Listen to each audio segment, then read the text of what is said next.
Good evening, guys. Hey, this is Bruce. Hold on, let me turn some volume down here. All right, we are good to go. All right, sorry for the delay. I was trying to work a little technical glitch out here, but I think we're all good to go. If you guys can hear me, see me, thanks, Darrell. I appreciate that. All right, well, we have a perfect time to be coming out with this class. We've been talking about it for a little while, and just trying to figure out how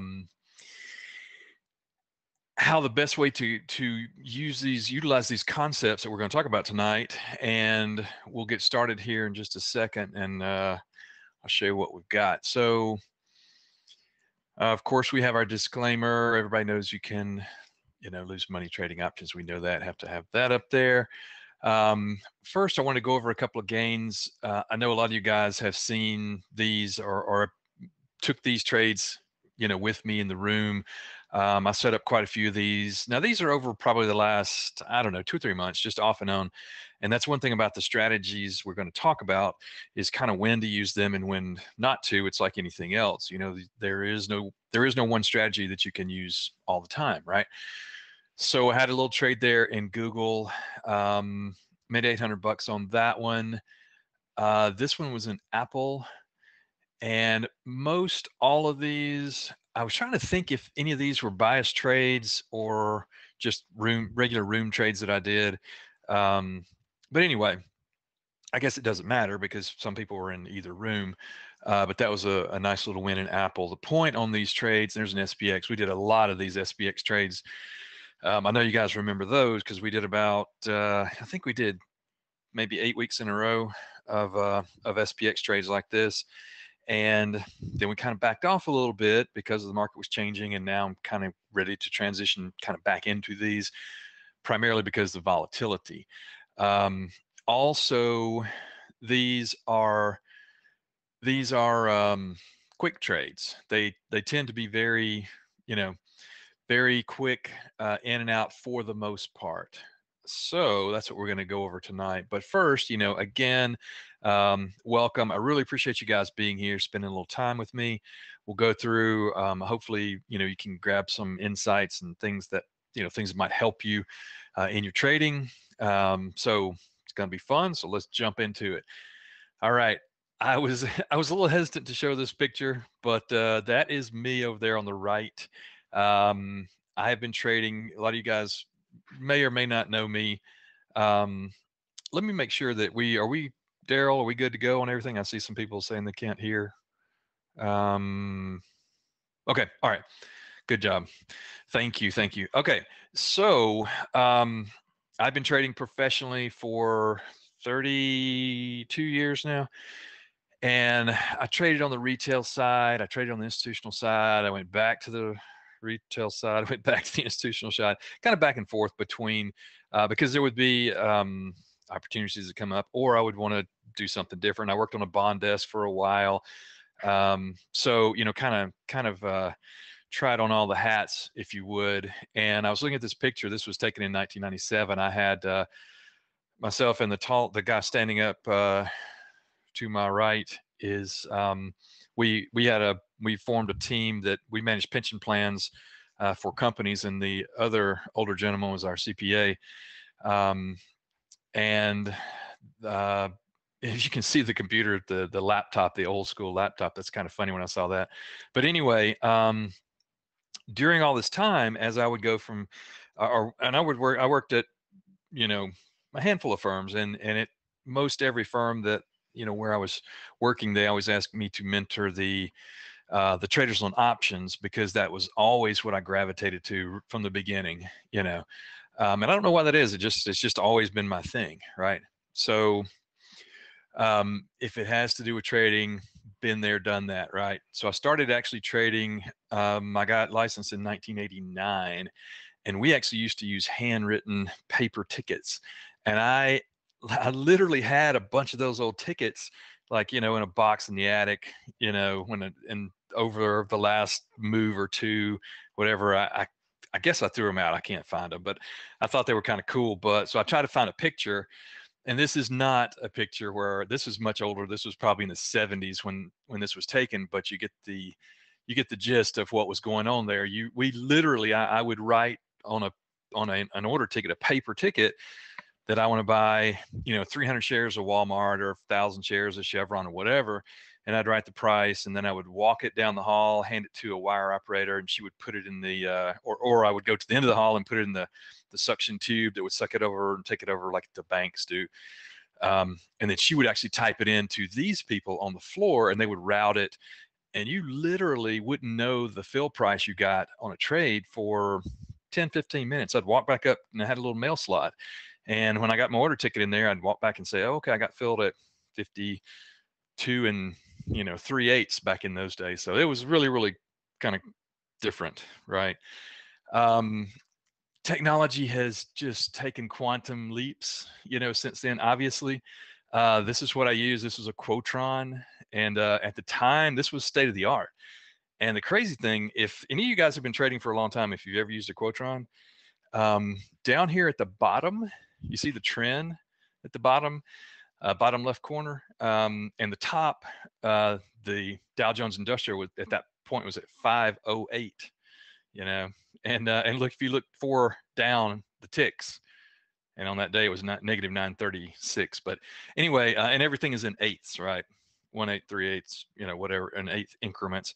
But the crazy thing is, back in those days, until you were qualified and had done some business, you had the one line at the bottom. That was it.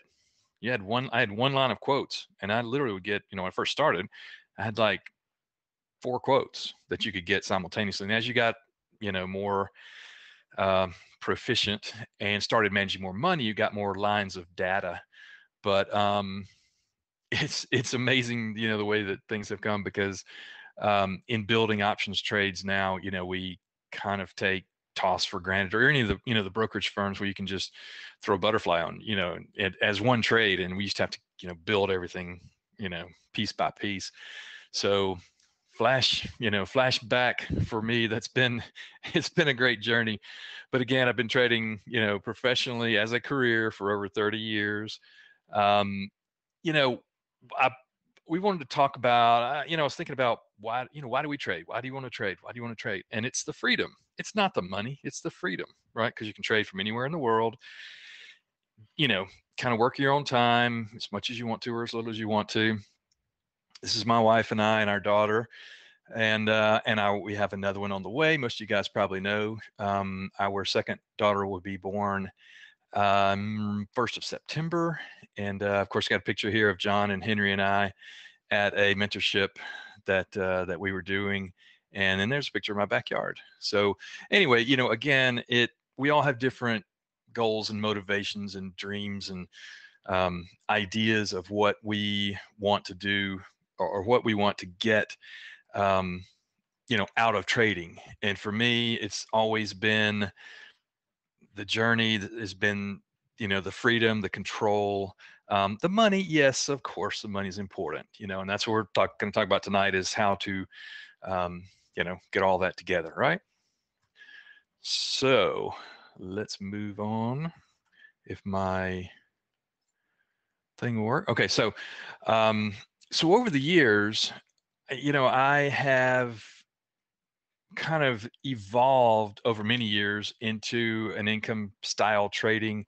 I've traded all different strategies and methods and so forth, but I keep coming back to the income style trading, and we're going to dig a little bit deeper into that and what it really means. But my favorite thing to do is singles and doubles rather than trying to hit home runs, and try to strive for consistency and not losing money, right?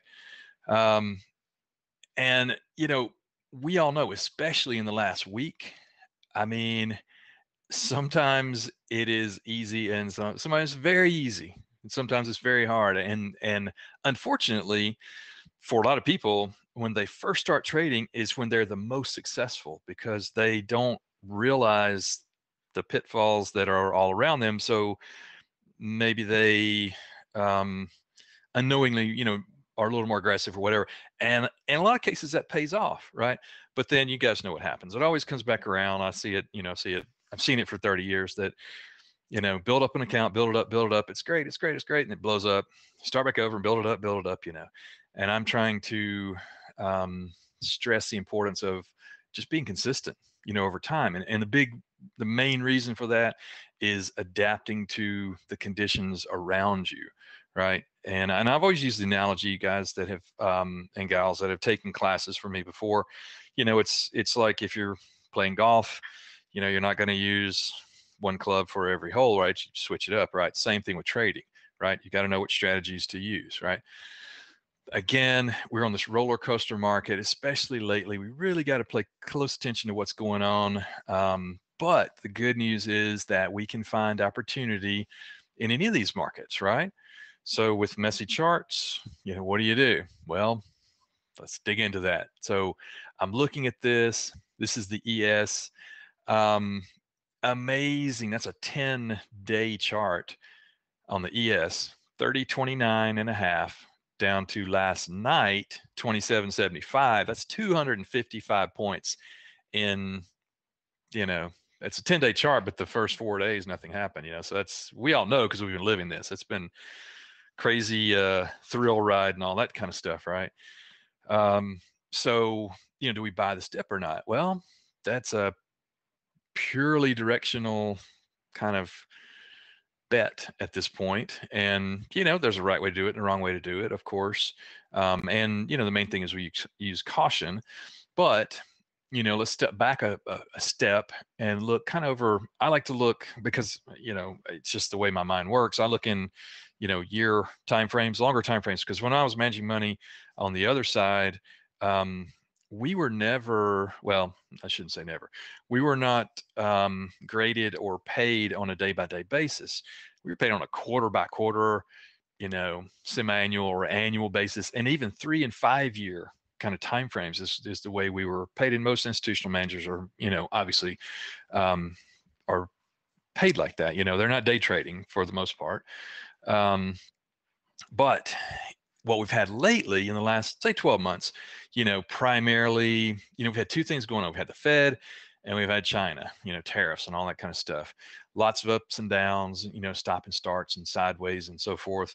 And again, we can make money in any kind of these markets, but we gotta stay alive and not get chopped up in the market. And I think one way to get chopped up is chasing direction, right? And again, we know how fast we can get whipsawed in this thing, and it is not fun, right? So trade management's important, sizing's important, but I think in a market like this, trying to figure out what is working at that time or what's working for that particular market, you have to switch gears, right? And I've said this in many, many classes that I do, and it is always important, right? So when I look at this, and this was actually, probably should update this a little bit more after the, after the big drop off last night. We have to, this is the market we've got. And I'm talking about the S&P. We can trade anything we want to, but, this is the market we have. So you either walk away and don't trade it because you don't like the patterns, or kind of switch gears and trade it, with the proper tool or the proper trade or strategy or whatever.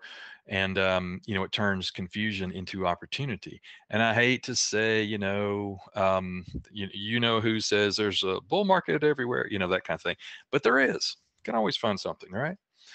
So we know no one can accurately predict the direction. No one ever picks it right all the time. Everybody gets it wrong. We know that, right? So again, where I'm looking for opportunity is in the tried and true methods that I've used, my entire career, over all kind of different market conditions. And yes, it's selling premium to complement other strategies, right?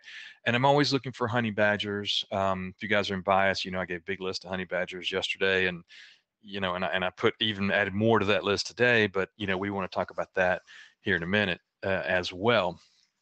But first, let's talk about strategies. If you look at just starting big picture down, right? Most people start with long calls, long puts, and then evolve into debit spreads, credit spreads, maybe butterflies, calendars, diagonals probably, and and then you could throw in the jade lizard and all that. There's always some. I've got a couple that I've kind of come up with too, but that's such a specific type, thing. You just don't use that often, right? These are kind of our core strategies that we want to use, right? Well, they're all valid, all of them. And again, you got to know when to use them and when not to use them, and also which ones complement each other. And by complementing each other, for the most part, we're talking about volatility, because some strategies love volatility and some strategies hate volatility, right?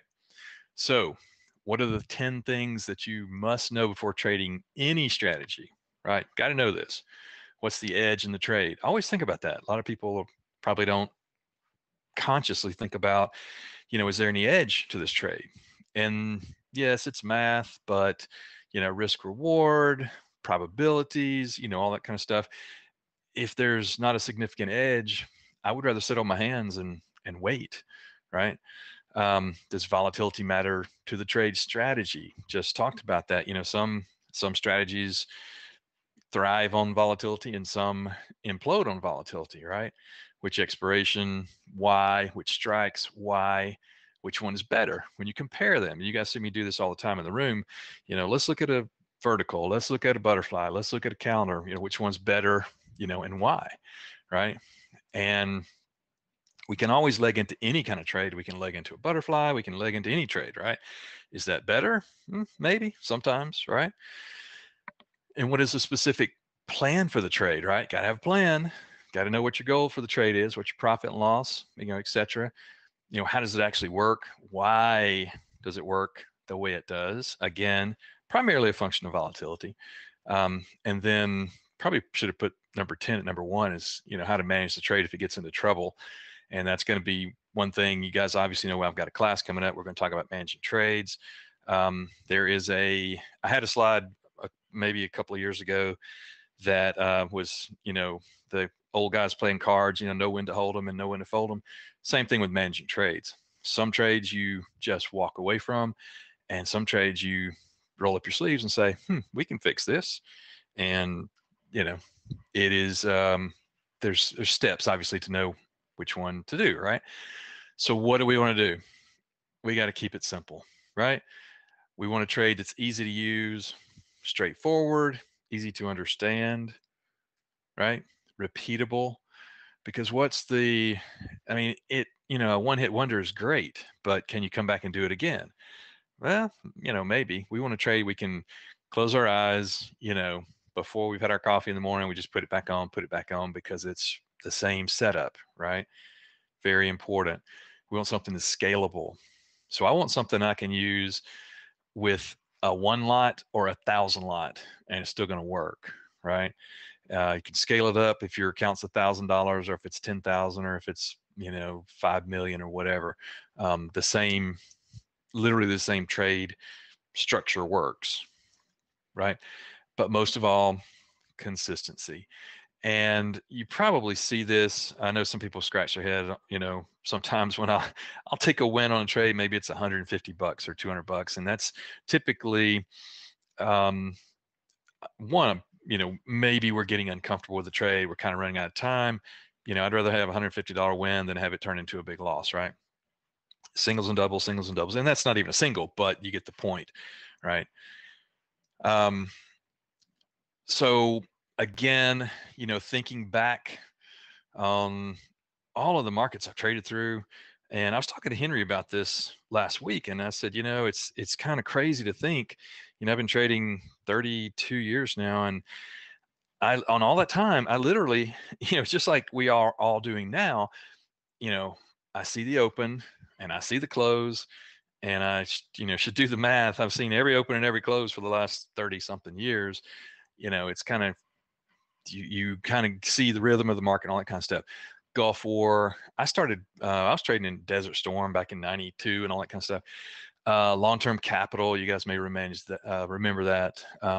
Fiasco, of course, the .com, ironically in the .com bubble.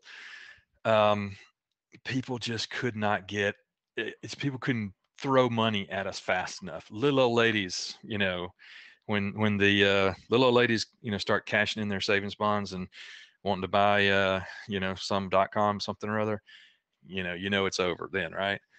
Um, Housing crashes, flash crash, I've traded through all that stuff, right? Up and down, winners, losers, and all that kind of stuff, right? So I've tried all the strategies in all kind of different market conditions. And again, I go for consistency, right? All right. So again, step back a little bit, big picture. There are really only two types of option trades. We are either a premium buyer or a premium seller. That's it, right? And both are important. And selling premium is not more important, but it's more consistent. And I don't think anybody would argue with me on that. Now, you can get into slicing hairs about, well, you make more money buying premium. Yeah, that's probably true. Your win-loss ratio is probably exponentially lower, and it depends. Again, it's not, I do both. So it's not an either or choice for me, and it shouldn't be for you either, in my opinion. So selling premium, primarily, the go-to trades in iron condor, right? Credit spreads, you can sell naked premium. You can do a lot of stuff that way, right? Even butterflies are basically premium selling. People don't realize that. That's, you're selling 2x in the middle, and then you're buying the ones on the ends to hedge the ones that you've sold. That's all a butterfly is, right? So, why does all this matter? I love the thrill of a quick win from a directional trade. Buy some calls, you buy them at 2 and they go to 6, and that's just awesome, right? And I love that, just like everybody else does, and nothing at all wrong with that, right?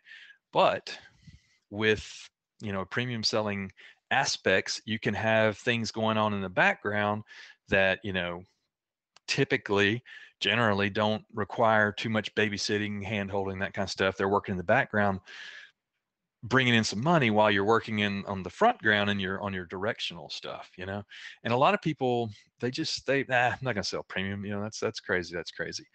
And we'll get into kind of all the arguments. I've heard them all, but trust me, I've been doing this strategies, same strategy, the same strategies I was doing probably in 1995. I'm still doing literally the same strategies, which is very, very cool, right?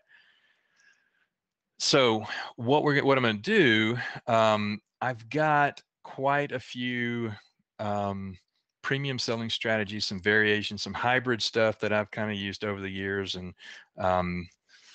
I don't know if I developed it myself or looked over somebody's shoulder or somebody showed it to me or something. I really honestly don't remember, but some really cool things we can do with one step beyond traditional premium selling, right? And to me, that makes a huge difference in your P&L from a consistent basis and your stress level. I know a lot of people are really stressed out over the last week, because everybody was, I think a lot, most people were pretty long. We're all-time high, we're going higher and all that kind of stuff. And then all of a sudden, no, we're not, right? So who should be selling premium? Again, I think everyone should. And I've always, we know professionals sell premium. That's just part of the game, right? But there's an old Wall Street quote. Some of you guys may have heard me mention it before, but it goes, there are a lot of houses in the Hamptons that were built from credit spreads. And I probably heard that in, I don't know, 99 or something like that, or years and years and years ago, and always kind of stuck in my head. It makes sense, right? So if you're newer to trading in general, these type strategies are going to be core strategies, easy to understand, quick to use, repeatable, and all that kind of stuff. And if you've been trading for a while, you already know why we want to do it, but you may not know some of the variations and the flexibility of the trade. So again, I always refer to option strategies as tools in a toolbox. This is another tool in a toolbox, right? So what we're trying to accomplish here, I found this, and this kind of says it all. In this is our price, and we're going up and down, up and down, up and down. We're selling this one, just for an iron condor. This is just kind of your basic, base model right here, right? What are you trying to do? You're trying to stay between here and here, right? That's it. In a trending market, does that work? It depends on your time frame. Sure, absolutely. Some of these trades we're in for 2 days, 3 days, something like that. This might be 100 points apart. It depends. There's a lot that goes into this structure, but that's it. All we're trying to do is stay between, keep it between the ditches, and that's it. Stay between there and there as we go. Or if we are wanting to, if we're bearish, we sell this. If we're bullish, we sell this, or a combination or a hybrid structure in here. There's a lot we can do with this, right? So that's what, that is what we're going to do. We're going to talk about. So I wanted to show this. It's chart on Tiffany's, and I think I did this before. We had the mastermind thing in the Caymans, and I think I did this before I left. So there's probably there might be a big move down here. But the point I wanted to make with this, most people, most traders will look at this and go, "Oh man, that's a terrible looking chart."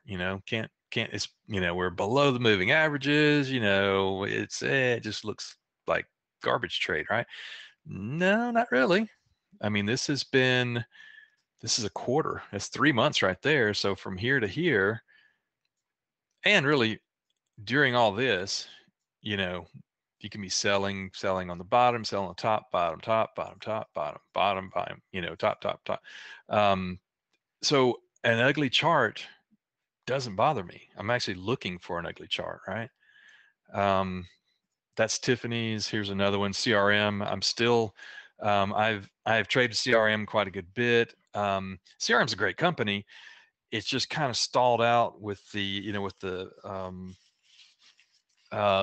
merger and all that, but it's still a good company. And the point is, on a chart like this, again, most of us look at this and go, do you want to touch that? Probably not from a directional basis, maybe. But to me, bad looking chart is a good looking chart, right? So, let's look at talk about the different types of premium selling. Typically we're looking for neutral price movement, right? You're traditionally what you think about, it's neutral, right? But we can adapt it, obviously bullish or bearish. We can vary the time frames and the structure of the trades, and we can dial up and dial down our risk to make the trade just as flexible as we want to be. And I know some of you guys have seen me do this in both rooms, actually, the bias room and the main room. When you start getting different numbers of contracts and different strikes and all that kind of stuff, and it might look like there's a lot going on. It's really not. It's pretty straightforward. But again, a really, really important piece of the puzzle, right? Obviously, I love trading the indexes, but also trade stocks. We can use ETFs and etc. Just go where the setup looks the best and where we can get paid for it, right? So let's look at some examples. And again, I did this, of course, obviously. Look at that, 3027. I took a screenshot of that. I think it was right before we left. Yeah, 726, right before we left to go to the Caymans. And that was it. That was the high. And then we pulled back, so the point on this is that, I've kind of zoomed in here a little bit. There are so many points of time on here where you're not really going anywhere. It looks like we're all over the place, but I mean, each and every one of these, probably want to skip that. Maybe not. Maybe do that. But there's a lot of places in here where you can continue to layer on trades and layer on trades and layer on trades. Again, part of that is trade management. But I'm looking at smaller time frames, honestly, to do some of these trades. And so that's a typical SPX trade right there. That one, again, this one was about $700. This was in July. I think we did a string of these in June, May, June, July, maybe something like that. We did 7, 8 in a row. anyway, one other thing I want to mention before I forget is that in the class, I'm going to go over the Analyze tab on TOS, and we'll talk about these lines and the Greeks and what all this stuff means and the offset and all this stuff. And people are like, what are you doing? This is very important. What is the light gray? What is the dark gray? Where's your probability of profit? That kind of thing. We're going to go over that in the class. It's too much to get into right now, but anyway, very, very important for your not only visually setting up the trade and analyzing and or evaluating, the trade to see if you want to take it in the first place, but once you're in a trade, the Analyze tab is just invaluable for monitoring it, right? So we're gonna spend some time go over that in the live trading. But again, I know some of you guys got this with me. We did trade in this one when I did the St. Simon's mentorship as well.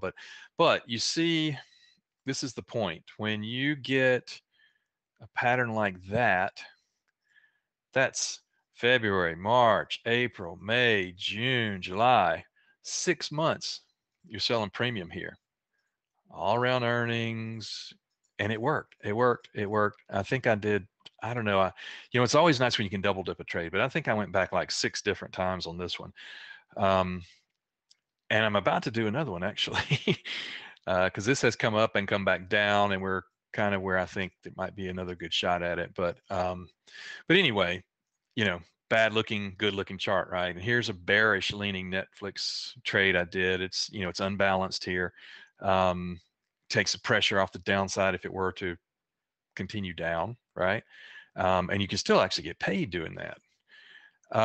Here's Nike. Now, again, I took this before I left. Nike did a face plant down here. Actually, it's come all the way back down here.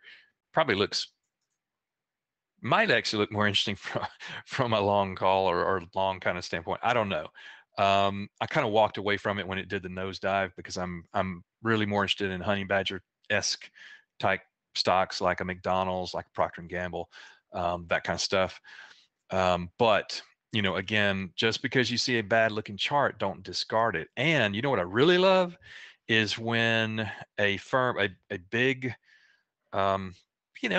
decently traded stock, you don't want some super low volume sideline stock. You want a mainstream kind of stock.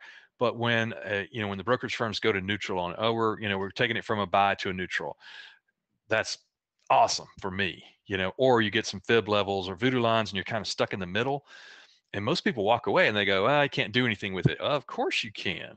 That's when you want to jump in, when you're kind of in limbo, and try to sell some premium around it, right? So I did this on Nike. This was, I can't remember when I did this, but it was back in July. But I actually did a kind of, this is a hybrid version here. I've got basically two condors embedded, and they're kind of unbalanced here. I was leaning this one bullish. That's some of the kind of stuff that we're going to talk about in the class and how we can do that. It gives you more width and gives you really shows you how you can double, sometimes or more, the profit in a trade without. I added $750 of margin to that $5,000 trade, and I've got 2,000 instead of 1,000, max profit in it. So again, that's some of the stuff we're going to talk about in here or in the class. Unfortunately, we really, we're going to talk about some concepts, but it would really be a disservice for me to try to dig in too deep to this is how you do it, because it just takes, there's just a lot of steps, right? But let's talk about this. In trading, you guys hear us all the time, we keep referring to deltas. If you don't know the Greeks, that's fine, but you'll hear, John in the room or me or Henry or Danielle or somebody say, we're going to buy a delta 70 or we're going to buy a delta 30, whatever. If you're buying those delta 30s, that's betting on things that are not likely. That's a 30% chance that it's going to work or it's going to be in the money. So the other way around, if I'm selling that, there's a 70% chance that it's going to work for me, so just think about that. And again, we're going to talk about the deltas and how that affects your trades and how to how to really, really use that in your trading, not only for this, but for all kind of trading, right? You got to know this stuff, right? So is it risky? It's like everything. There's a right way and a wrong way to do it. I hear people say, oh, it's so risky. Well, yes, the risk reward is not as fantastic as a cheap, thin butterfly, right? But your probability of profit might be 85%, and your probability of profit on a thin butterfly might be 20%. So which one is better? I'd rather have 80% probability of it working and probably making less money than hitting a home run that's got a 20% chance of working, so you guys know that. But again, you don't have to choose. You can do them both, right? I love directional trades just like everybody else, right? And I think of it, peanut butter and jelly, they go together. Directional trades, they complement premium trades. Premium selling trades complement directional trades, right? Always think about that. So what makes it, to me, such a great strategy is you can dial up or down your risk. The better that you get at, one, at the setup, but two, not only the trade, there's trade management from a reactive standpoint, and there's trade management from a proactive standpoint. In other words, if we start with a condor and we have 10 on each side, and we just want to put some more profit in the trade, maybe we add 3 more on one side, or take some profit off one side and take 2 off, and you can manipulate the trade up and down to keep adding more profit, or taking risk off during the life of the trade. And that's what we're going to dig into. Typically, if we do it right, and our assumptions are halfway accurate, it's typically lower maintenance, totally customizable, absolutely customizable, repeatable. Again, bullish, bearish, or neutral scenarios, it works. What we're going to do again in live trading, we're going to, obviously in the class, it's a Saturday class, so we got plenty of time. I got plenty of examples. We're going to go slow and steady, dive deep, all of the things, the hidden little things that you might have heard me say, or read somewhere, or whatever. We're going to dig into all that kind of stuff. But we're going to do live trading. We'll put it all into play, and we're in 2 different sessions. We'll set up as many as we can during those. And for this, there's no heavy indicators required for this. Everyone has their own way of determining price levels or entry points. How are you going to decide if you're going to buy Apple or whatever, Amazon? Doesn't matter. That's kind of how I approach it. And I use fib levels, and I use voodoo lines and all that kind of stuff, but not required. We can just use moving averages. In fact, we can actually just use the Greeks without even looking at a chart. And I'll show you how to do that. Definitely a lot of opportunity here in the trade with the crazy market that we have. You got to know it. I mean, to me, also the thing about it, once you have it, you got it. Again, somebody taught me this strategy 1993 or something like that, and I'm still using it, right? But if you want to learn the twists and turns that go into the trade, or that can make and break the trade, you got to learn the setup. You got to learn the right way to do it. There's a right way and the wrong way, just like anything else. Every strategy is like that, right? But I'm looking for a consistent trade in an inconsistent market that we have right now.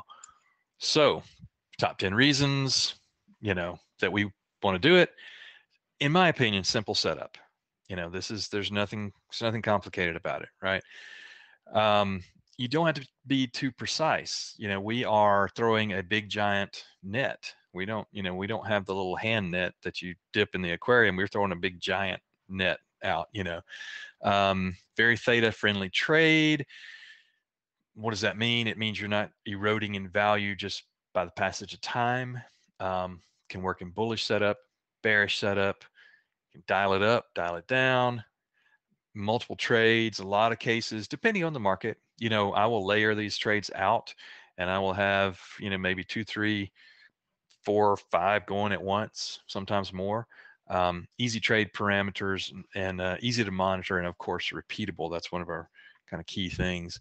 And I will say this, and I've said it before, with any premium selling strategy, typically, you can expect smaller wins, but expect more consistency, right?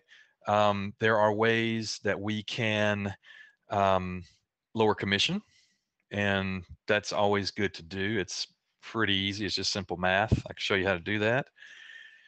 And what I really strive to do, you guys know I have an engineering background, so I want a roadmap. I want step 1, step 2, step 3, crank out a consistent return, and I'm going to show you how to do it. And anybody's taking classes from me, that's exactly what we do. I'm very process driven. And option trading is not really a process driven type thing. It's just not, because there's so many variables that will throw a monkey wrench at you, from price and volatility and all that kind of stuff. But why now? And all we have to do is look at the chart, the ES chart from yesterday, overnight into today, and that'll tell you why. The VIX right now, we were at 25, now we're at 19. Came off a good bit today, but we had a 105-point turn, in the ES. Vol spike up. When vol spike up, now it's time you want to do this stuff, right? And again, the reason that vol is there is because things are moving around, but you can use that to your advantage, right? And jump on that premium. Anybody that sold premium yesterday is very happy today. I can promise you that, because a good bit of vol came out, but we're still really elevated right now, right? So what are we going to learn in the class? Of course, credit spreads, weekly and monthly. Kind of unusual that I do both, but this is kind of that tight market, right? And we'll do some short and long-term iron condors, bullish and bearish ways to trade them, balanced and unbalanced, and some hybrid methods, which are very cool. I like doing that. We're going to go over the basics of the analyze tab. You guys see me use that I can't trade with that, right? I just use it all the time, and people constantly ask me about it. I've actually got a whole separate class on the analyze tab itself. I believe it was a 2.5 hour class just on the analyze tab. But again, we're going to talk about that and how to use it. Most of all, how to defend the trade or trades if things don't go as planned. You can use that across the board. The concepts there kind of apply to a lot of different type trades. And again, the coolest thing is, I'm much more focused on the strategy. And once you have a strategy, yes, there are different variations, but once you have the strategy, you got it. You learn it and you've got it. You have it forever, right? They don't go out of style. So I'd love to have the chance to show you guys all this, some really cool stuff. Earlier today, I was putting together some PowerPoint stuff for the class, and I'm getting all excited. I'm like, man, this is just really, really cool stuff. But you owe it to yourself to check this out, see if it can help you in your trading. It's something different you probably haven't seen, especially with a lot of the hybrid stuff. And again, we're going to put it all together in the live trading, and now is the time to do it, right? We've got to always, myself included, we got to always continue to learn, to improve. You never stop learning. Trading is a journey. Unfortunately, no one ever finishes, but that's the cool thing, is because, it never gets old, right?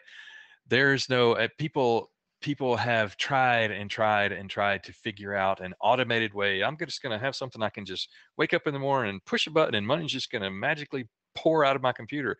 And we all know that it doesn't work like that, right? So again, expand your ability to catch these kind of moves that you might miss otherwise. Here's the lowdown. This is dirt cheap.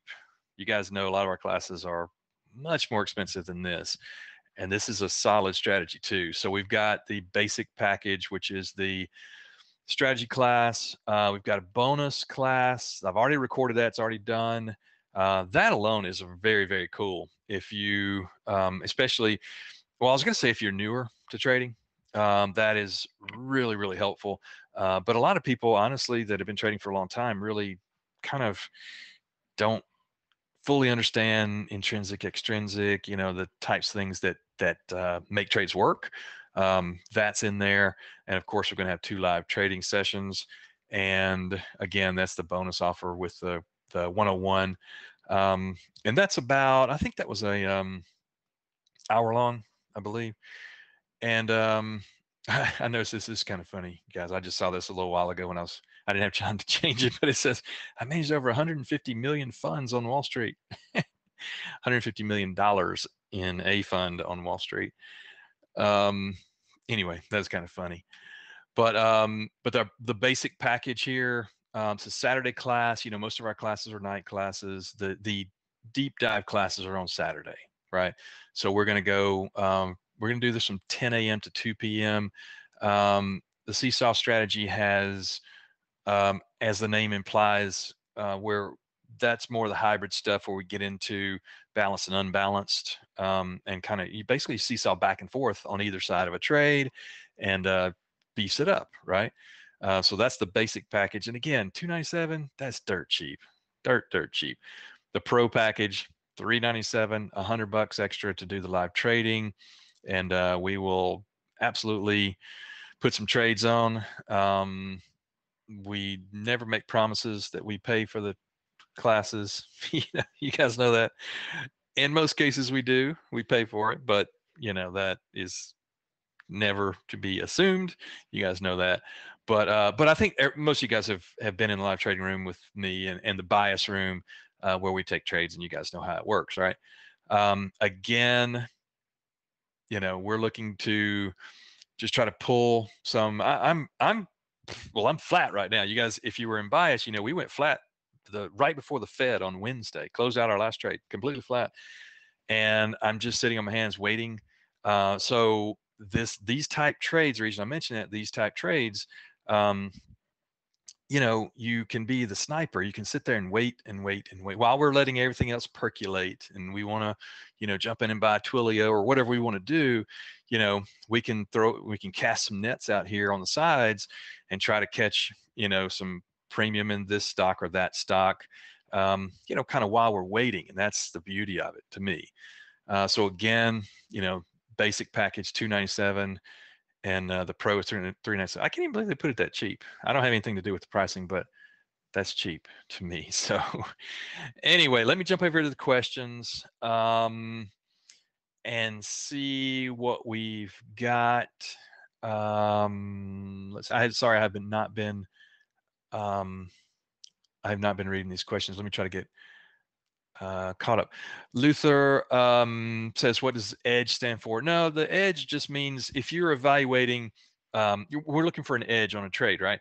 If we're evaluating 3 trades, one's going to be an obvious winner because of some reason. It takes advantage of a price move, or it takes advantage of vol move, or it's just inexpensive. Risk reward is better, whatever. That's all I'm talking about on edge. Just gives you a slight advantage, right? B. Davis, how's it going? Jeff, how do you manage the geopolitical effects and the Trump Twitter curveballs? Great question. Great question. There is no way to, obviously, we don't know tweets are coming. But we can take advantage of them when they do, and we get whipsaws, on the other side, and try to grab that premium, because typically it doesn't stay there long. Just like today, when we get out of here, if you guys look at the VIX, look how much it dropped today. Again, anybody that sold premium, even this morning, you could have sold premium at 10 o'clock this morning, and you were golden by the end of the day, because vol comes out. But we're still at 19. That's, it can go to 19 to 12, at just as well. And I'll say this, I get in, not arguments, but I get in discussions with people sometimes that say, well, you can't sell premium when vols are low. Yes, you can. I've done it for 30 years. You can. Yes, because there are 2 components, right? There's a vol component and a time component to what you get paid on an option. So that's a factor of, well, let me go out 2 more weeks and pick up a little more time premium, and I can still get paid for it, right? That's not really the case right now. We don't have to worry about that, and we haven't for a while, for a long time. It's been in our favor. Let's see. Steve H says you can lose more money buying premium. Absolutely, if it goes against you. Yep, absolutely, absolutely. Luther, no. Iron Condor is selling a put credit spread on one side and selling a call credit spread on the other side. And it's funny, in being in the business for so long, nobody knows where the name Iron Condor came from. It's just everybody has kind of think it came from here or there, but nobody really knows. It's kind of funny. But no, it's just two opposing credit spreads. That's all it is. So, Chris, yeah, great question. Chris says, can you go over an example where we made adjustments and how you ended up? Absolutely. Well, verbally, I don't have anything prepared to show you, but basically, there are a big part of what we're going to talk about in class is defending trades. Quite a few ways to do it. If you trade by the Greeks, the bottom line, we're trying to cut our deltas, if you cut your deltas, you reduce the risk on the side that's going against you. And there are a lot of ways to do it. The most common is to, if we've got a call credit spread at 100 and the stock's at 90 and it's going higher and higher and higher, you close that one and move it up to 110 or something and try to, you roll it. That's the most common method. It doesn't always work. We had, in fact, I had a big long string of winners for a long time, and then I had a couple of landmines. There's no hiding it. These are trades I did in bias, and I stepped on a landmine in a couple of stocks, and so they don't all work, but you got to know what you do. In fact, one of those actually is Paycom. It went ugly on us very quickly. And the way I like to say it is, you roll up your sleeves and you get in the ring with Mike Tyson, you start punching it out. And we came back and we salvaged, we reduced the loss. If I can reduce a loss, to me is just the same as closing it and trying to go find another trade. And, but all that being said, you will have, over time, you should have statistically, you'll have a lot more winners, than losers on this strategy, especially versus like a premium buying strategy where you have to always have direction, right? But we're going to go into that deep dive in the class. I've got a whole section on that and all the different ways and methodologies and very step-by-step kind of way to do it. Karen, what percentage of your portfolio do you allocate to any one trade? Me personally, I'm probably 2.5% to 5%. That's kind of my comfort zone. Sometimes I'll go up higher, maybe 10, but that's normally, if I'm going to go that high, it's got to be a really just perfect setup, or it's something that I like and I'm adding to. I may start with 5% and then I add some more to it, get it up to 7.5, and add some more and get it to 10, that kind of thing. And Luther, a honey badger stock is simply a stock that doesn't care what's going on with the market. So in other words, yesterday the market's down, 700 points, and some stocks were up. They don't care what's going on with the market, right? That's a honey badger, and those are the ones we like, right? We like those. George, if a small account, can this be a good starting point to grow? Yeah, absolutely. Absolutely. George, we're going to talk about some variations.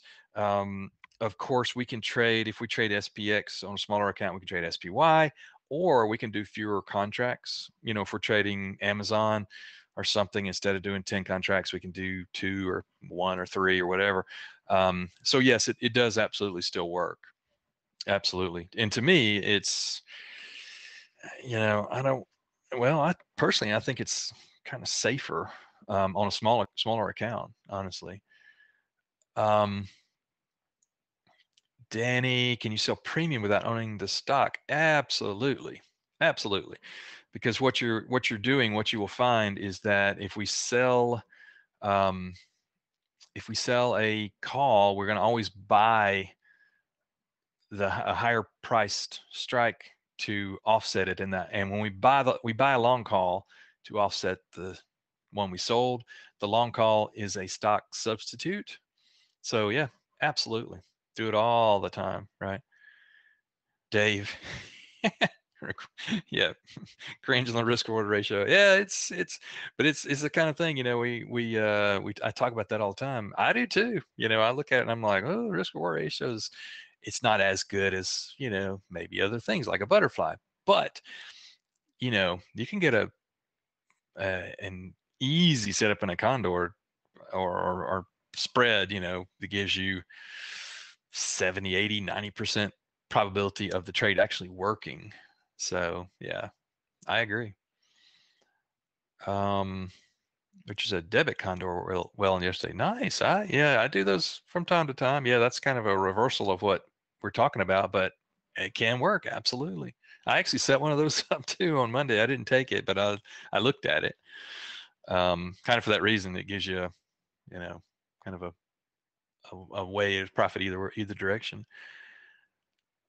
Chris is trading live class. What expiration? How many days out? Chris, typically we'll go as short as 7 days. Here's the thing: we'll go as short as maybe 7 days to as far out as maybe 45, and kind of all in between. And I like to kind of sprinkle them all along the timeline, and have some expiring at shorter and some expiring at longer. So it's tough to say. It's not just one trade; it's multiple trades with multiple expirations. Dave from Dallas, how's it going, man? I know this will not include double diagonals. You know that I'm a big fan of double diagonals. Double diagonals not really the trade to do right now with the VIX as high as it is. I like them, but no, we're not going to talk about that in this one. Again, kind of different. Love the strategy. Different. Opposing. You want really low vols for diagonals, double diagonals, and you want higher vols for condors. Dan says, actually, Dan, I am flat. I had we closed out all trades right before the Fed, the morning before the Fed, and I went flat. And then on what was it? I think on on Friday I took a little bitty short. I did 5 little contracts on a short, and it worked. And I took it off this morning, and now I'm flat. I don't have anything. But I spent the entire day. I was so frustrated today. I spent the entire day looking at setups, and I've got a long list of setups and trades and everything.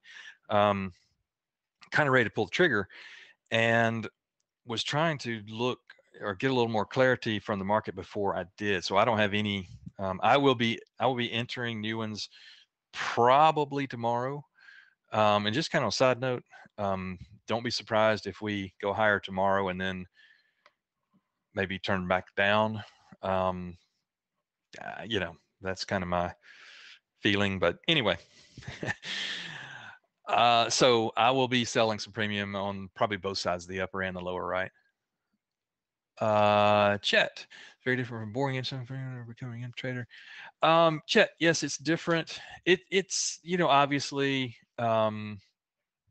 there will be some kind of the fundamental stuff is the same, but I've never done a class with the balanced and unbalanced and hybrid stuff mixed in there because it is working much better now. It's always worked, but I've never done a class on it. So you'll see some similarities, but it's like, here's a perfect example. So I've probably done, I don't know, 8 different butterfly classes, and each one of those honestly are different because different variations of trade, right? This is a much different variation from anything I've done in a while. Doug,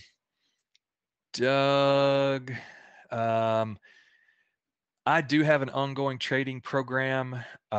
It won't be for this class, but I have Bias, which is Bruce's income accumulation service, and we do these type trades. We do all kind of trades in there, on an ongoing basis every day. And of course, you can always, ask questions, and we do breakout sessions and go over trades and stuff like that. But for this specific class, we'll do 2 days of live trading, and then we should be good to go after that. You can always, obviously always contact me, and I can help you any way I can. Let's see. The Analyze tab class is not included in this package. No, it's not. That's a real deep dive. Like I said, I think it's a 2.5 hour class or something like that. We're going to go over the higher level kind of Analyze tab stuff that you need to do these kind of trades. And I mean, that'll be plenty to do, the kind of trades that we're going to do here. Let's see. We go depending on if the price goes the wrong way suddenly. ER, yep. Yeah, I've got there's a list. I've got, I think it's maybe 6 or 8 different steps to do through the process of defending. Obviously, I don't have time to go into it here. It's because, and the reason why, it's involved. It's a little more involved, and it depends on, you've got variables like how long have you been in the trade, what is your expectation, is it going to turn around and reverse, or is it going to keep moving against you, that type thing. So that makes a dramatic difference in what you're going to do to the trade to defend it or to take care of it. So I hope that makes sense. I'm not dodging the question. It's just that's a huge, you would have to give me more input, because if you, I'll put it this way: if you've been in a trade, if you're in a trade, Amazon, whatever, doesn't matter, stock's going, you just want to defend on the call side, it's going up, defend on the call side. Do you do anything with the put side? How long have you been in it? Do you expect, here's I'm about to hit some pretty heavy overhead resistance, it's going to turn around and come back? Well, that's going to change what you do on the put side, and maybe even the call side. So a lot of variables there. We're going to talk about that, right? Anthony, yeah, thanks for mentioning that. Let's see, Danielle, as far as margin requirements on this style trading, and minimum account size, I would say, man, that's a tough question. Again, we can size down as low as we can go. Obviously, we're probably not going to be trading account much less than like $5,000, but even that would work. 5,000, 10,000, again, it's hard to say, but you're not going to do a lot of trading probably for less than that anyway, I assume. There's no magic number. I mean, it's not like you got to have 100,000 to do this. That's not it at all. Because if you got a larger account, then you actually probably sell some things naked, and we're not going to get into all that because that takes a lot more margin, and it's not necessary, really, for what we're doing. Daniel, yes, exactly. We're going to look for, how to find them, where to find them. I'll show you kind of what my go-to trades are and that type thing. Yeah, absolutely. Buckeye Jim, how do we know how much premium's in a trade? Great question. I walked through that actually in great detail because that's important in evaluating whether you want to do the trade or not. How much premium you're getting paid for it. That's a function of how far you go out in time and how wide or narrow you make a trade, and how wide or narrow you make the width of the strikes. So a 2.5 point wide, credit spread is not going to pay as much as a 5 wide, obviously. So yeah, we're gonna talk about that and how much is expected and what's a minimum that I would take or pass on a trade. We're going to talk about that in the class. Again, I am not, it's hard to say, throw a specific number out there because it varies. Let me give you an example. If I'm trading Kroger's, KR, it's a $30 stock or 20 something dollar stock, going to have a lot different premium valuation than trading the NASDAQ at 7,000, 8,000, whatever, so again, kind of goes back to depends on the vehicle, right? Greg, yes, absolutely. If you can't make the class from 10 to 2, absolutely, it'll be recorded. You can watch it. You will have it forever. You can watch it over and over and over, anytime you want to, middle of the night. Absolutely.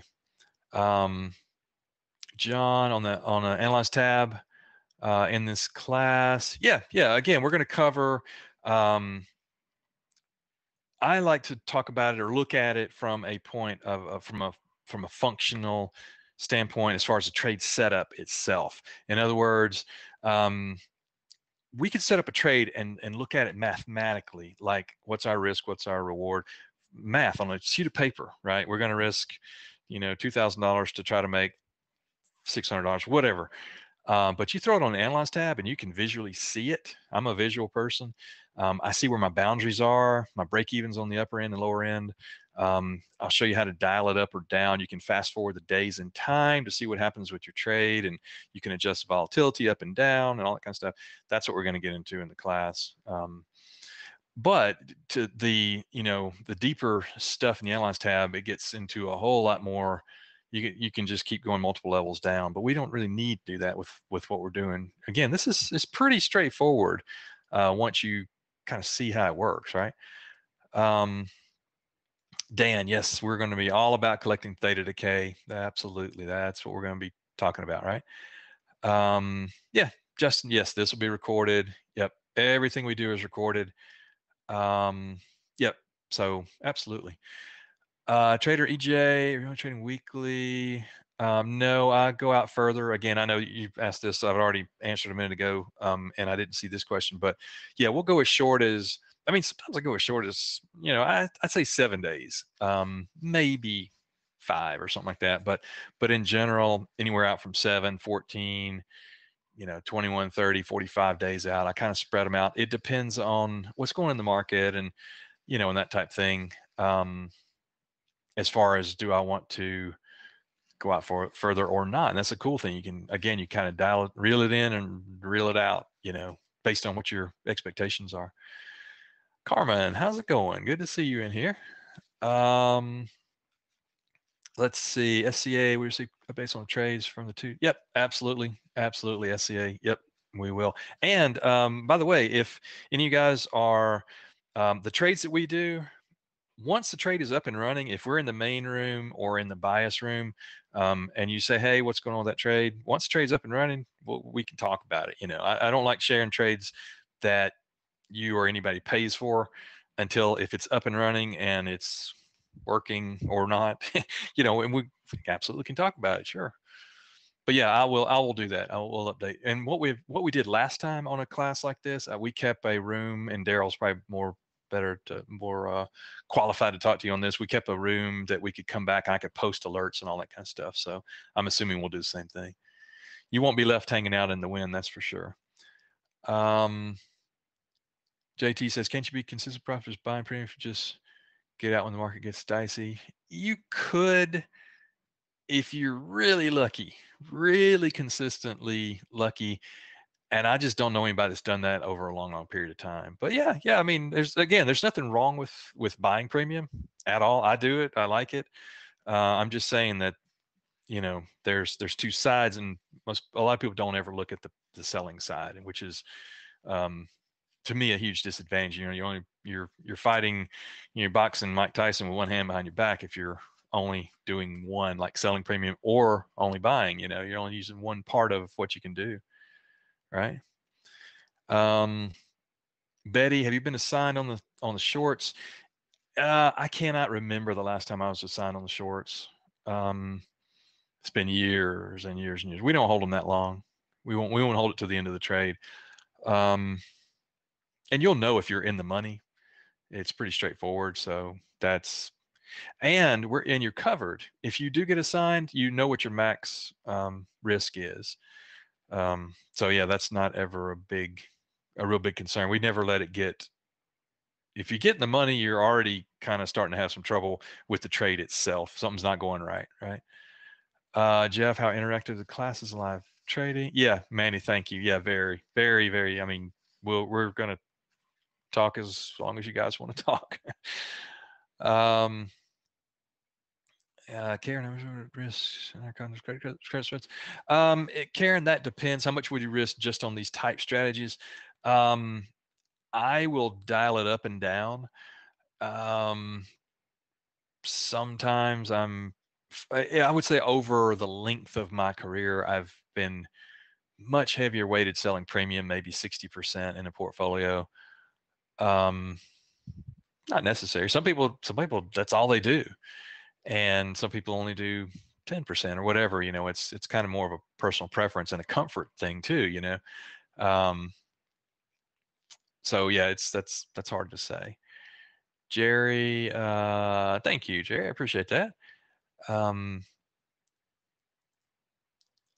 uh, Jerry, again, you're going to see some of the same things with weekly and monthly iron condors.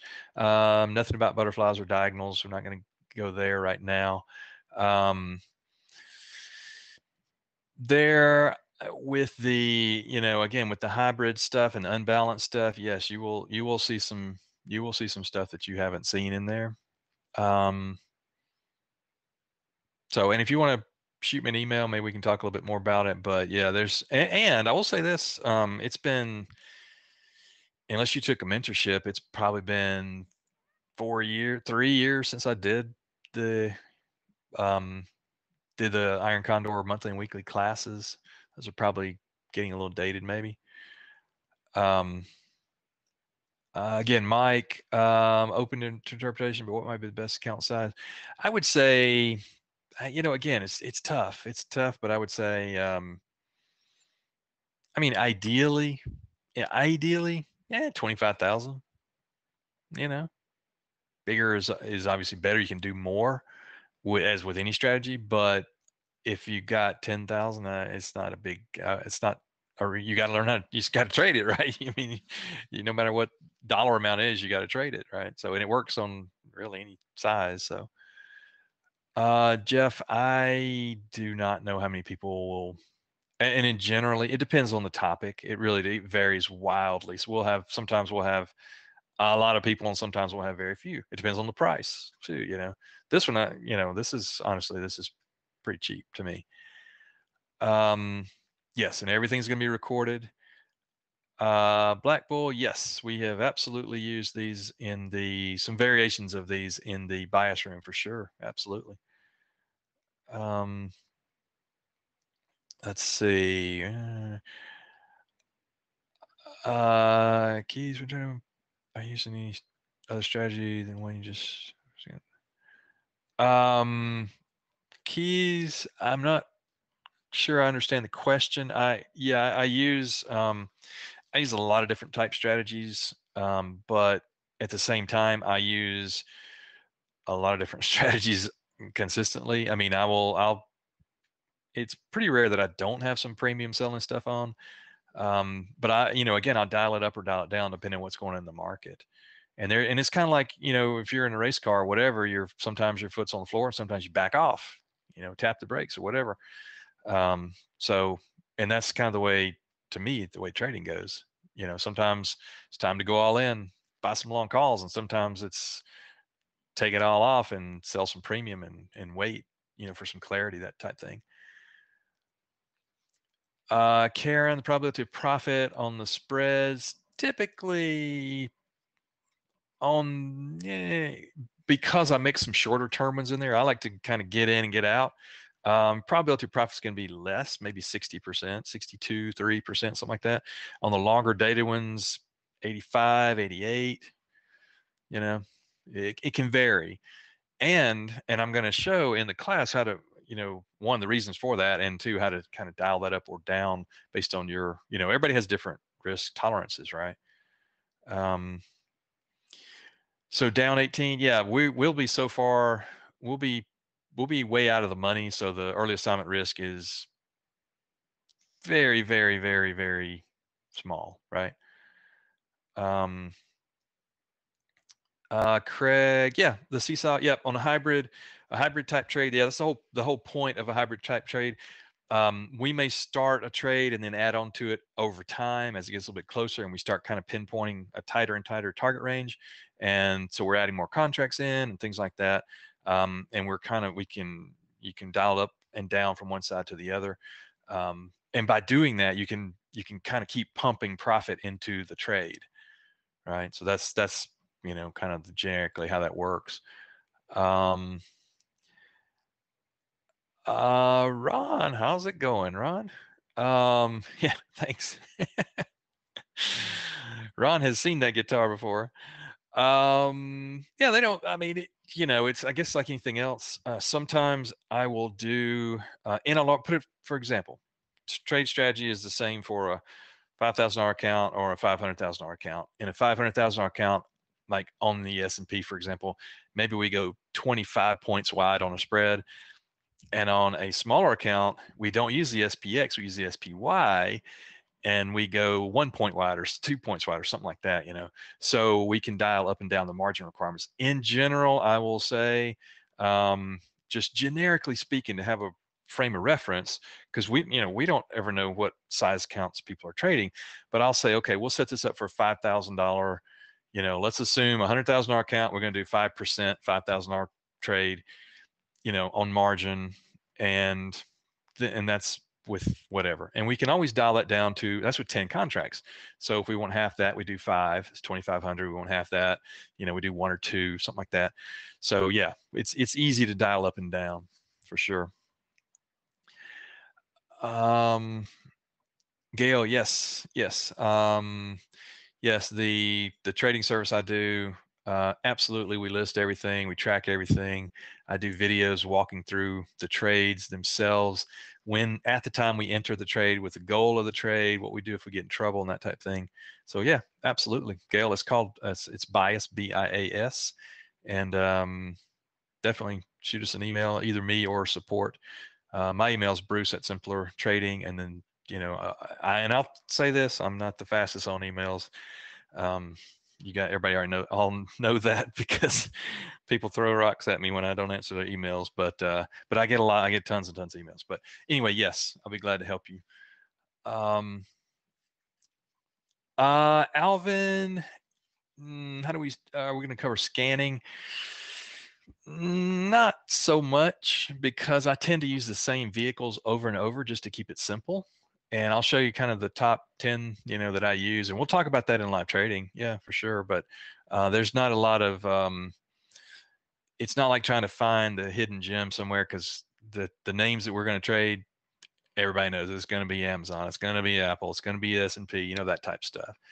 I like to keep the trade. I like to keep the trade easily repeatable, and we don't have to,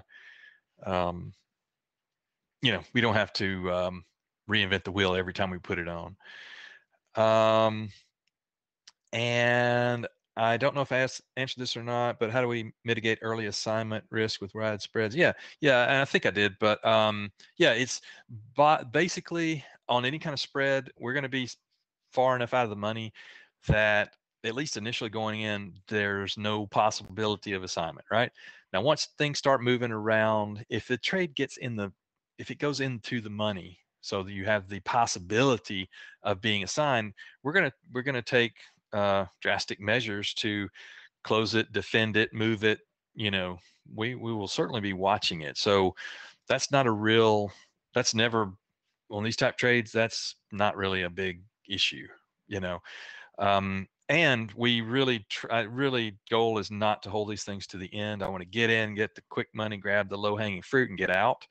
So that's just never really a big problem for these. And it's easier to I guess to see when we're going through a trade. But again, we're so far away from the money, it's never really an issue. SCA, it's going to be, well, the it's going to be credit spreads, iron condors, credit spreads, are the foundation of the iron condors. It's going to be variations of those, weekly, monthly credit spreads, weekly, monthly condors, and then we'll do balanced, unbalanced, and hybrid variations of all of those, right? And then, yeah, Craig, it's different than, I mean, we'll talk about typical iron condors, because that's the chassis of your trade, but there's a lot of different variations to that, right?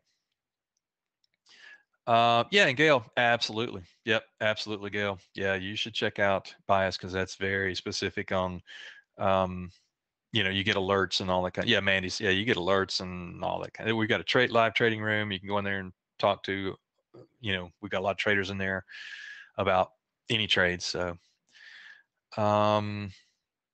Yeah, thank you, Craig. Yeah, so on the 101 Iron Condor, so what that is honestly, that's a little jewel. That's really, really good.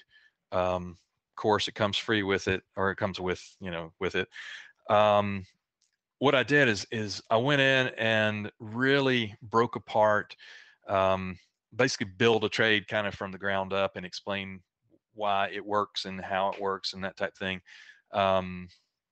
Again, the intrinsic, extrinsic value, all that kind of stuff. It's a really, really good foundation for, for selling premium. It's very worthwhile. I kind of wanted to do that as a separate class, but it's in there, so it's very cool. SCA, no, we will not be talking about iron butterflies or regular butterflies. I like iron flies, but I think again, they're a very specific kind of trade. It kind of could fit on the fringe of what we're talking about, but no, we won't be doing that. So not in this class. I just don't use them that much. Let's see. Gail, if you can send us an email. Again, either support at Simple Trading, and it's BIAS is the acronym for it, and there's a link for it. Yeah. Let's see. SCA, yes, the Analyze tab is for toss. Yeah, and I know Tasty Trade, I think, has one that's kind of sort of similar, but toss is what I trade on, and none of the other. It really, really, really helps you. And I don't, toss doesn't even know we exist. They don't pay us anything, put it that way. But they have that Analyze tab is pretty awesome, right? Don, how's it going? Don, yeah, I did a class on defending trades a couple years ago, but I did defending different type trades like calendars and butterflies, all that kind of stuff. This is going to be specifically to condors. Probably going to be more in depth. Well, it will be more in depth than that. So yeah, again, they're I don't remember how long ago I did that defending trades class, but this is, yeah, it's not going to be the same. Yeah, SCA, yep, absolutely. We'll be talking about what happens when things go wrong, right? Absolutely. That's a big part of it, right? Let's see, Jerry. Yeah, okay, Anthony, thanks. I appreciate that. I didn't know, but the times are different, yeah.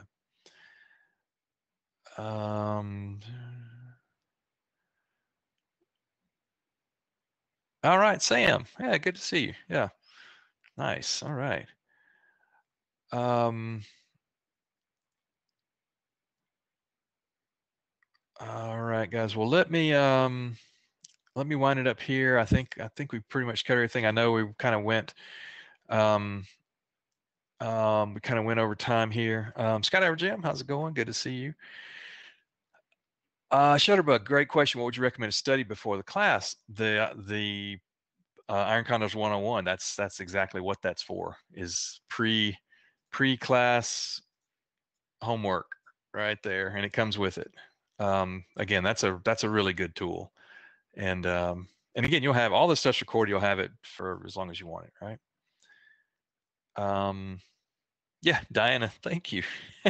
Yeah. I should read down faster before I comment. All right. Yeah, history guy. Yeah, like we talked about that earlier. Probably for me, it's 2.5 to 5% typically in a trade is kind of what I go to. I might dial up a little bit more, but typically that's enough. You can get enough out of 5%. All right. Well, guys, let me JT, I typically don't do stops, like a pre-planned stop. I have levels, and I have price levels and P&L levels and maybe even delta levels, but I don't I don't typically put in a closing order ahead of time, like a good to cancel or an OCO or something like that. All right, guys. Well, let me wind it up here. I know we've kind of gone long, but I really appreciate everybody coming in here. Absolutely. This will be this is going to be a lot of fun. It's a good trade. It's a very current trade. And again, I think my opinion is pretty cheap. That's a very inexpensive class, and you will have this forever, and you'll have it recorded. If you want to look at it 5 years from now, you'll still have it, right? So to me, that makes a big to me, that's a big difference. I want to have something that I can continually refer back to. And obviously, if you're in any of the trading rooms here, give me a shout. If you want questions or help or whatever with anything we cover here or anything else, we're always here to help, right? So let's see. And Craig, no, it doesn't matter if people haven't done an iron condor before. No, that's what we're going to learn. And that 101, that's kind of what that's for, really. There's even if you've been trading a long time, that 101 is going to help you. You're going to find some stuff in there that's pretty cool. So anyway, again, I really, really appreciate the time. If I'm going to do a Q&A on, if you guys think about this next couple of days and you have more questions, whatever, obviously, reach out to us. We'd be glad to help you. I'm going to do a Q&A, kind of a follow-up session on Friday afternoon, I believe. The class starts on Saturday. But sign up early, get that 101 class. And it's about, I think it's an hour and 10 minutes or something like that. So you have time to watch that before Saturday. It will help you, again, no matter really what your level is, it will help you. So I really appreciate it, guys. And again, and Eric, yes, I would think even if you're a beginner, this can definitely help you. I mean, this is kind of the foundation stuff, but it builds up. We'll start at the foundation. We work our way up to some more elaborate stuff, but we'll go through it together, slow, step by step. I'm very process driven and can really get you up to speed. And again, you can go back and watch this stuff, as many times as you want, and you'll have it, and you'll have that 101 Iron Condor class ahead of time. So, definitely watch that before the class, and that will help as well. So, all right, guys. Well, let me wind up here. I'm sorry if I missed your question. I was trying to go through them as fast as I could. I know we've taken a lot of time, but again, thanks for the time. I really appreciate it. And we will see you guys. I'll be in the trading room tomorrow. I'll be in bias every day this week, and hope to see you guys in the class. It'll be some fun. Take care, and I will talk to you soon. Thanks.